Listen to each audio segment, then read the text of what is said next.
Olá, bem-vindos e bem-vindas. Eu sou Pedro Alvarez, faço parte do Comitê de Biologia Quântica da Ciência Pioneira, juntamente com Matheus Aranha e Marcelo Souza, aqui presentes.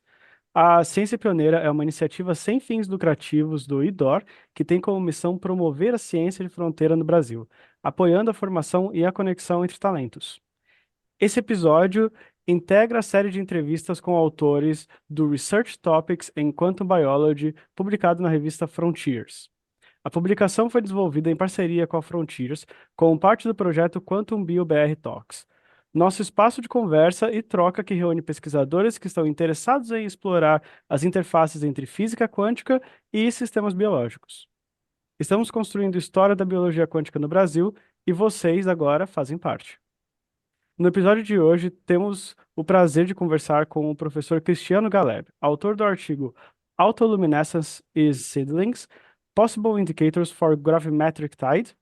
Cristiano é professor da Faculdade de Tecnologia e Engenharia de Comunicação da Unicamp, realizou seu mestrado e doutorado em Engenharia Elétrica na mesma instituição e hoje coordena a pesquisa em biofotônica no Laboratório de Fotônica Aplicada, LAFA, e colabora com pesquisa em processamento óptico de sinais junto ao LAPCON da FEEC. Além disso, ele também é contramestre de capoeira de Angola. Muito bem-vindo, professor. Obrigado. É um prazer estar aqui com todos vocês. Muito bom ter você aqui, especialmente para ouvir você falar sobre a sua especialidade. Então, para começar, se você tivesse que explicar o seu artigo para alguém de fora da área, como você resumiria a ideia principal? Bom, nesse artigo, né, a ideia principal é que a germinação em condição controlada, né, em laboratório totalmente no escuro, com temperatura e umidade controlada, a germinação da semente aparentemente está síncrona com os perfis de maré gravimétrica, né, com a oscilação da gravidade na superfície terrestre, né, no local onde que foi feito o teste. Seria esse o resumo, né? A gente fez isso em vários lugares do mundo. E isso é muito interessante. E já conectando que você fez isso em vários lugares do mundo, que vocês colaboraram bastante, o seu artigo ele resume vários resultados interessantes. Desde a evidência de que algumas espécies parecem sentir jet lag com as mudas que vieram da Alemanha, né? E até alguns dados mostrando como a emissão de fóton flutua periodicamente com o ciclo circadiano e o ciclo da maré. Mas qual evidência você considera a mais interessante do seu artigo? A que você recomenda que as pessoas lerem exatamente para poder ver esses dados? É justamente isso, né? Que independente do local no planeta, a germinação segue o padrão local da gravimetria, né? Da oscilação da gravidade naquele local. E também diversas sementes, né? Simultaneamente no mesmo local, elas também, cada uma tem o seu perfil, né? De ciclo biológico, mas as alterações do ciclo, né? A subida e descida no metabolismo da planta são coincidentes, né, independente do tipo de planta, né? A gente testou alguns cereais que são os mais fáceis, né? São os padrões mais Uhum, fáceis de cultivar em laboratório, nessas condições de escuro também, né? Não é toda semente que gosta de ficar no escuro o tempo todo. sim.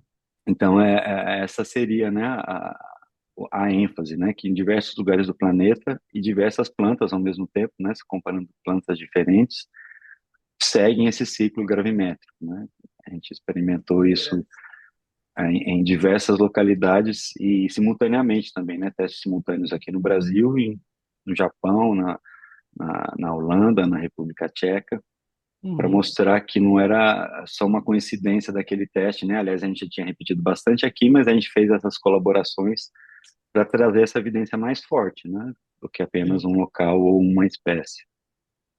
Com esse tipo de resultado, dá para imaginar, por exemplo, que uma determinada semente esteja mais adequada para ser plantada numa região ou ainda num determinado ciclo gravimétrico, esse tipo É, mais de. a ver com o ciclo da região, né? Que é modulado pelas fases da Lua, né? Que é um conhecimento tradicional dos povos no mundo todo, né?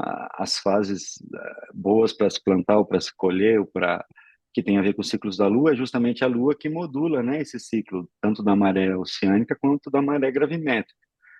Então, geralmente poderia ser usado nesse sentido, né? Da melhor época para se cultivar, né? Mas isso é um conhecimento tradicional, né? Que já vem de muito antes. Talvez essa minha pesquisa ajude a gente entender de onde veio isso, desmistificar, né? Que o povo, a lua, não, ela tem uma influência grande na matéria, né? A Sim. quantidade de energia trocada com a gravidade no planeta é correspondente a outras, né? Com a atividade tectônica, a outras atividades poderosas no planeta. É muita energia, né? Para movimentar as marés, por exemplo, né? Muita energia que está sendo posta no planeta, né? De alguma forma, isso atinge os organismos também. Uhum. Pegando um gancho dessa questão, ia ser muito interessante não sei se existe isso, algum estudo correlacionando essa emissão de biofótons justamente com os saberes tradicionais, né? O que é que os povos tradicionais falavam e muito legal bater isso para ver, nossa, eles já tinham percebido isso, digamos assim, muito antes, e a ciência contemporânea, né, super moderna, detecção de biofótons, corrobora alguns desses saberes ancestrais, né? Isso é algo bem interessante. Isso é bem interessante. É uma boa forma para talvez próximos trabalhos, né?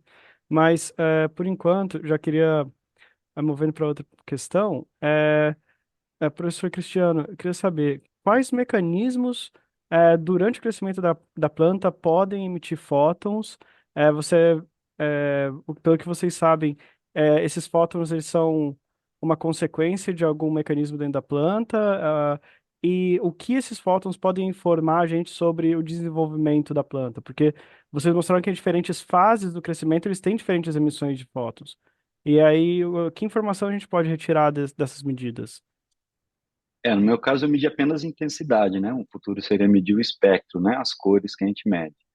Essa emissão é no visível, né? Que eu meço aqui do começo do infravermelho até o visível, né? Completo, né? Os sensores que a gente usa. E é decorrente do metabolismo celular, né? Qualquer metabolismo vai gerar óxidos reativos, né? Os ROS, né? Os radicais com Uhum. oxigênio reativo. E esses compostos podem gerar luz no visível, né? Tem energia suficiente para ter fóton no visível. Então, isso indica que o metabolismo está funcionando, né? Essas emissões, quando a gente consegue detectar, que o metabolismo está acelerado de alguma forma, ele está funcionando, né? Então, é Sim. justamente nessas fases de crescimento maior, por exemplo, na germinação, que é mais fácil de medir, a fermentação, né? Onde o negócio está muito ativo. É Uhum. o jeito mais fácil de medir.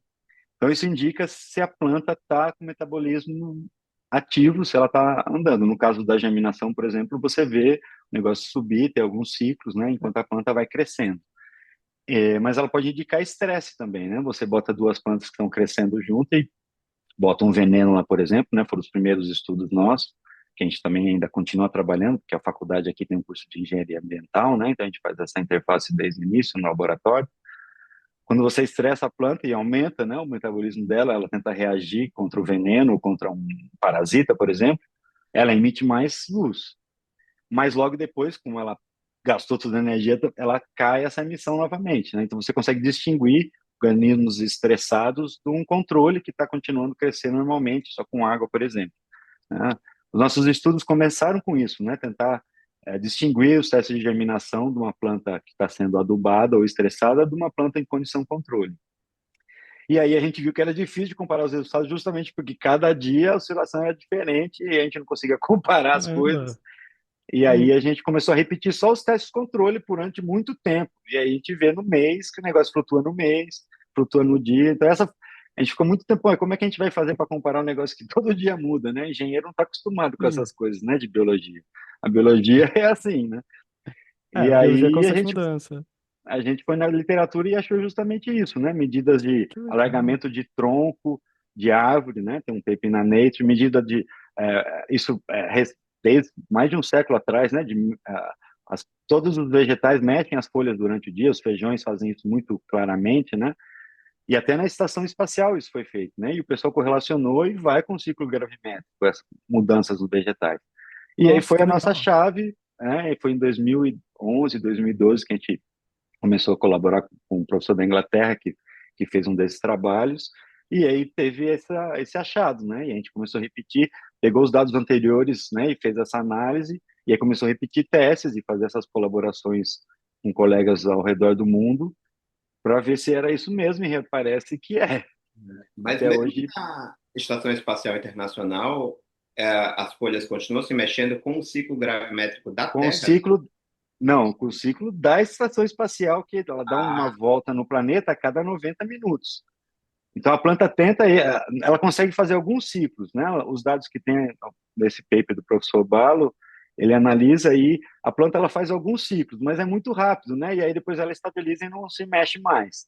Mas ela responde uns 3, 4 ciclos no começo do processo.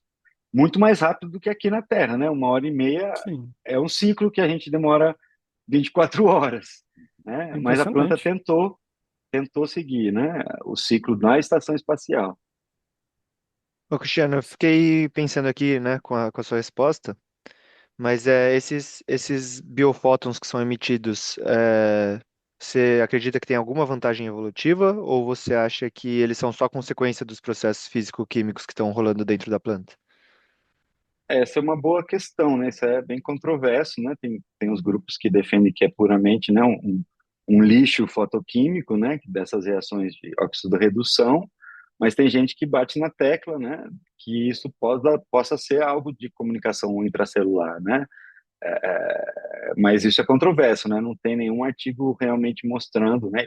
O estudo nessa área, né, de emissão luminosa começou com o professor Russo tentando, né? Ele aparentemente demonstrou que um grupo de células dividindo induziria, né, um outro grupo a se dividir também, né, chamada radiação mitogenética, lá na década de 20 na Rússia. Mas isso nunca foi reproduzido, né? Tem pessoas tentando fazer isso e nunca foi reproduzido novamente. E então é uma coisa controversa, mas tem gente que bate nessa tecla assim.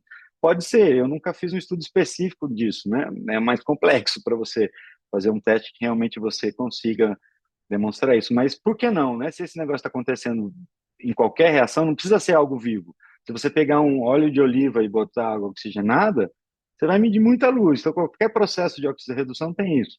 Por que os organismos não usariam isso de alguma forma, né, na evolução? Isso é uma pergunta, não sei dizer se sim ou não, mas é provável, né? Provável que sim. E também, só para emendar, né, qual que é a natureza desses fótons? Isso é fluorescência?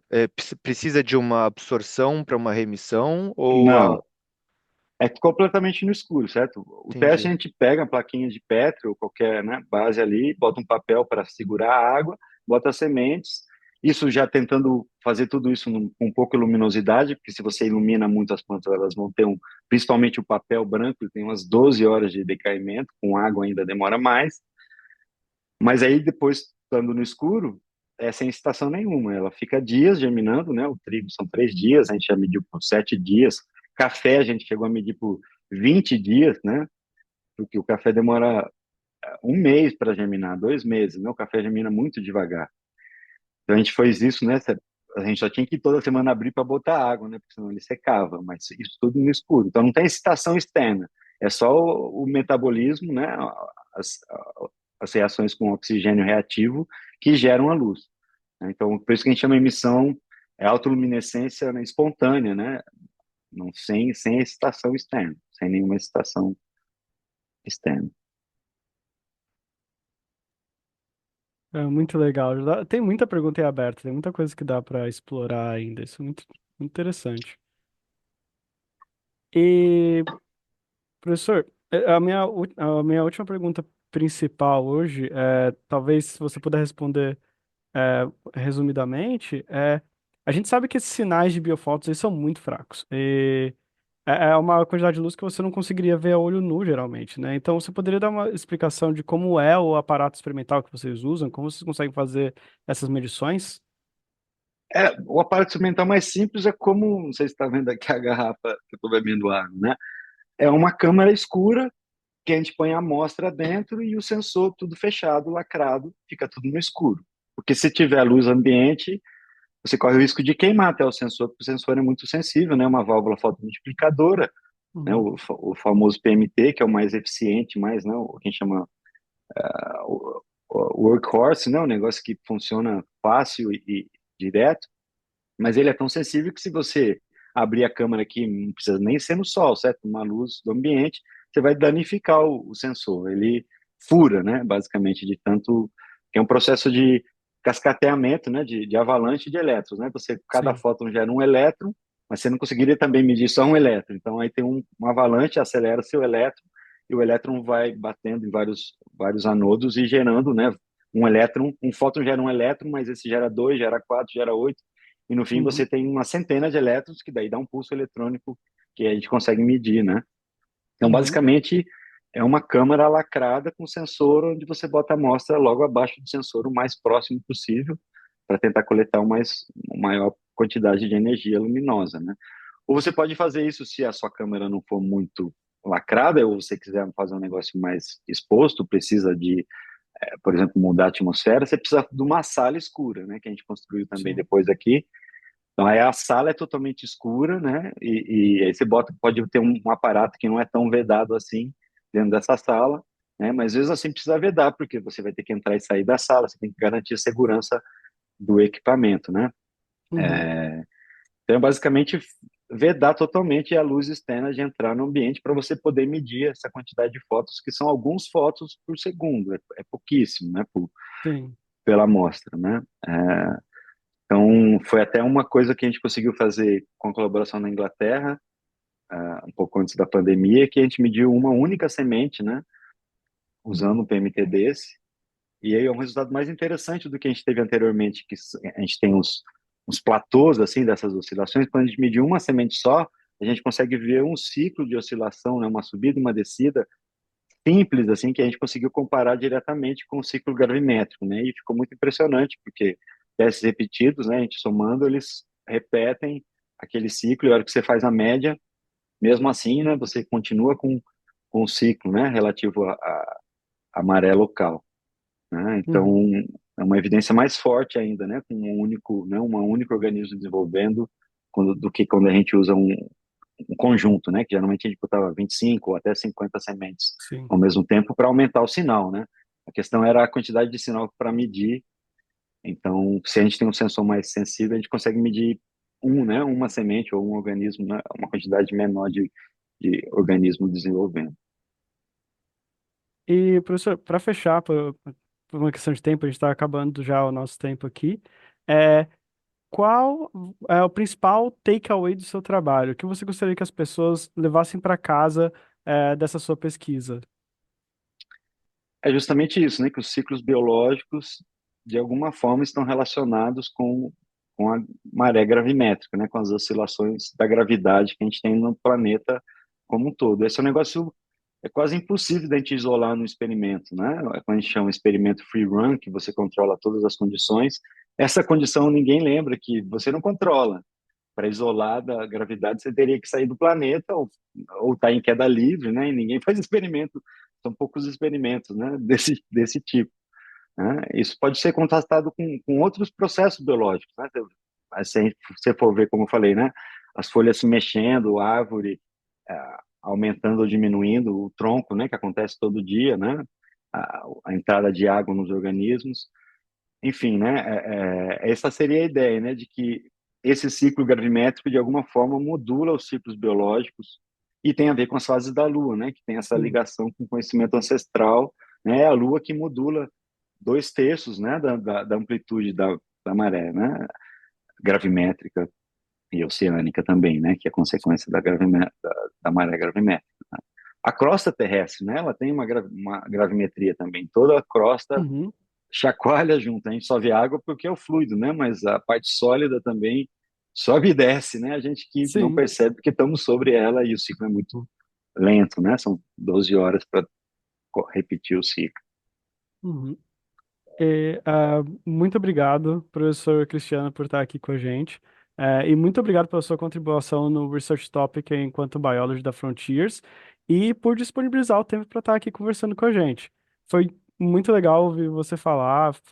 Eu acho que você resumiu muito bem o seu trabalho. Eu acho que com certeza as pessoas assistindo esse vídeo vão compreender é, a importância dessas medições do impacto da malha gravimétrica nas plantas e como isso pode ter muitos outros efeitos que a gente ainda tem que explorar. Agora convidamos vocês para assistirem essa entrevista e acompanhar nossos projetos seguindo o perfil da Ciência Pioneira nas redes sociais. E quer falar mais com a gente? Mande um e-mail para o endereço que deixamos na descrição desse vídeo. Até a próxima!